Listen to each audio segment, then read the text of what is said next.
Greetings, friends. First parable from Matthew 13 we're going to look at is the parable of the sower. It is a very, very familiar one to you.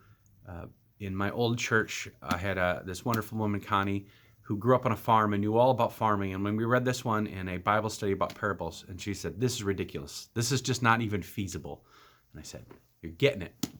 So the parable of the sower, outside of being in two sections, one where Jesus tells it and then explains it to his disciples in part two, is also a delightful sci-fi book by an author named Octavia Butler with the same name, Parable of the Sower. I can tell you more about that if you're interested. Just let me know. It's a favorite sci-fi book of mine that's very, very deep, but it's still sci-fi, so it's fun. So here's the Parable of the Sower from Matthew 13. The same day Jesus went out beside the house and sat beside the sea. Such great crowds gathered around him that he got into a boat and he sat there, and while the whole crowd stood on the beach. And he told them many things in parables, saying, "Listen, a sower went out to sow. And as he sowed, some seeds fell on the path, and the birds came up and ate them. Other seeds fell on the rocky ground where they did not have much soil, and they sprang up quickly, since they had no depth of soil. But when the sun rose, they were scorched, and since they had no root, they withered away. Other seeds fell among the thorns, and the thorns grew up and choked them. Other seeds fell in good soil and brought forth grain, some 100-fold, some 60, and some 30. Let anyone with ears listen." He goes on to explain the pieces we talked about yesterday about what parables are. And then he starts back up in verse 18. Hear the parable of the sower. When anyone hears the word of the kingdom and does not understand it, the evil one comes and snatches away what is sown up in the heart. And this is what was sown on the path.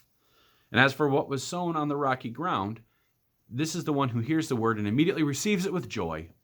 Yet such a person has no root, but endures for a while, and then when trouble or persecution arises on account of the word, that person immediately falls away. As for what was sown among the thorns, this is one who hears the word, but the cares of the world and the lure of wealth choke the word and yields nothing. But as for what was sown in the good soil, this is the one who hears the word, understands it, and indeed bears fruit and yields it. In one case 100-fold, in another 60, and in another 30. So Jesus goes on to explain this miraculous harvest, and sometimes you'll hear me talk about what is the good soil. Sometimes we'll talk about what does it look like when you find yourself on the path or in the thorns or scattered on the rock. There's so many different ways to interpret this parable, and this is the beauty of how Jesus tells these stories. He tells these stories, and there's not one clear answer. There's not a definite, this is what Jesus meant. Even when he explains it, there's still delightful ambiguity in this text. So what does it mean? Great question. There's ideas of what good soil is and the different ways we do it. My personal take, more often than not, when I look at it as a whole, is that Jesus doesn't describe some people are rocks and some people are thorns, some people are path, and some people are good soil.